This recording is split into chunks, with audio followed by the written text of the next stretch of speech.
1980'nji yıllarda Gagauzlar arasında vidalanır umut kavuşma devletliğine. Gagauzlar için pek önemli bu iş oldu. 1994 yılın dekabr ayın 23'ünde açan Moldova Respublikası'nın parlamentinde kabul edildi.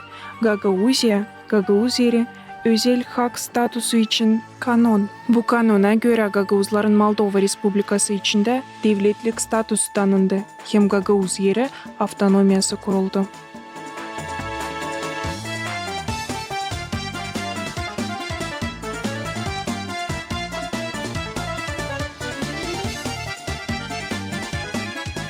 Gagauzlar yaşar pek çok devlette ama sadece Moldova Respublikası'nda vidalandı Gagauzların devletliği.